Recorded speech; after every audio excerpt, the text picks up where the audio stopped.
Short टर्ममध्ये त्यांचं जे विद्यावेतन आहे ते महिन्याच्या महिन्याला मिळत नाही अशी त्याची तक्रार आहे आणि बाकीच्या राज्यांना 1 लाखापेक्षा जास्त विद्यावेतन आहे आणि आपल्या राज्यात ते कमी आहे, ते वाढवून द्यावं ही त्याची दुसरी मागणी आहे। तिसरा जो विषय आहे की सगळ्यात मोठी अडचण त्यांची हॉस्टेलची आहे, कारण आपल्या जागा वाढत गेल्या म्हणजे पदव्युत्तरच्या पदवीच्या, परंतु त्यांना एका रूमसाठी 1 मुलाची रूम होती, त्यात आता 3-3, 4-4 विद्यार्थी राहत आहेत आणि बाकीच्या ठिकाणी म्हणजे दुसऱ्या जिल्ह्यामध्ये तर हॉस्टेलच मिळत नाहीत अशी त्यांची तक्रार आहे।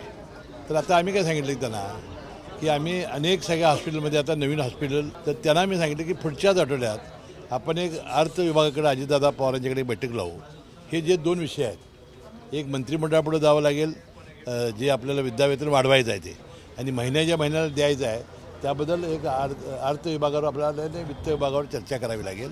त्या बैठकीला मी तुम्हाला बोलावतं सांगितलं आणि ह्याबद्दल मी सांगितलं की आम्ही तुमच्यासमोरच सगळ्या डीनला फिशीद्वारे घेतो आणि त्यांना भाड्यानं बघणं, सरकारी इमारती बघणं आणि तुमची व्यवस्था तात्काळ करण्यासाठी निर्देश आम्ही देऊ आणि तुम्ही संप थांबवावा अशी त्यांना आम्ही विनंती केलेली आहे। पुढच्या आठवड्यामध्ये आम्ही एक कृती आम्ही करणार आहोत।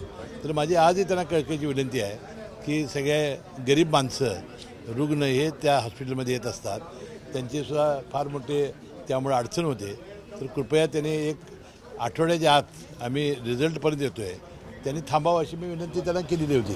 निवासी डॉक्टरांचा मूळ मुद्दा असा आहे की वेतनासोबत त्यांचं राहण्याचा जो इश्यू म्हणजे आता हॉस्टेलच्या जागा असतील, आता अगदी जेजेचं सुद्धा हॉस्टेल बघितलं तर स्लॅब एका ठिकाणून निघतो अशी परिस्थिती आहे, जिथे अजून नीट पॅचिंग केलेलं नाही आहे किंवा ज्या ठिकाणी त्यांची तात्पुरती सोय असते त्या वॉर्डामध्ये तिथे सुद्धा आपण सगळ्याच्याबद्दल व्यवस्था केलेली आहे आता सगळ्याच्याबद्दल, आणि ते रिसर्च सगळ्या मेडिकल कॉलेजच्या डीनबरोबर आपण व्हीसीद्वारे त्यांच्यासमोरच आम्ही ही चर्चा करणार आहोत आणि त्यांचं समाधान होईल अशा प्रकारचा आम्ही निर्णय घेणार आहोत।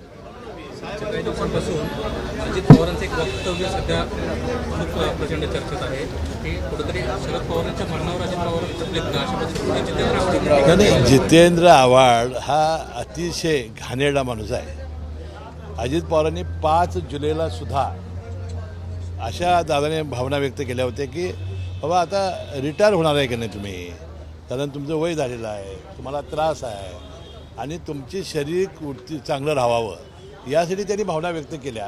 त्याचा उलटा अर्थ घेऊन धचा माग केलेला आहे। वास्तविक त्याचा निषेध होणं हे फार आवश्यक आहे। एखादा पत्न्या आपल्या एखाद्या एवढ्या मोठ्या चुलत्याबद्दल असं बोलेल असं स्वप्नासुद्धा वाटायची गरज नाही, म्हणजे अशा या माणसांना मुद्दाम काहीतरी कुरगुडी करायची आणि हे करायचं। मग ते जितेंद्र आव्हाडने परवा ठाण्यामध्ये जी घटना घडली त्याबद्दल काहीतरी वक्तव्य केलं पाहिजे म्हणून, हे ठाण्याचे आहेत त्याबद्दल बोलत नाहीत, त्यांनी पवार फॅमिलीबद्दलच बोलायचं चालू केलेलं आहे। राष्ट्रवादी काँग्रेसची ताकद आता वाढताना पाहायला मिळते, नाही ताकद वाढलेली आहे का वाढणार आहे ते जनता ठरवेल येणाऱ्या निवडणुकीमध्ये, म्हणजे अशा कुरघोड्या बंद केल्या पाहिजेत, यामुळे काय लोकप्रियता वाढत नाही।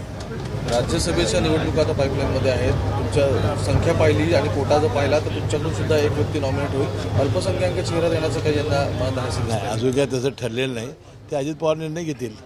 संजय राऊतांनी ट्विट केलेलं आहे की शाहू महाराजांचं तर त्याच्या 6व्या जागेसाठी तर सर्वांनी विचार करावा असं म्हटलेलं आहे। आता त्यांनी काय ट्विट करावा हा त्यांचा भाग आहे, शेवटी हा 6व्या जागेचा निर्णय हे तिघी निघा आमचे नेते बसून ठरवतील, अजितदादा एकनाथ शिंदे साहेब, अजितदादा आणि देवेंद्र फडणवीस साहेब।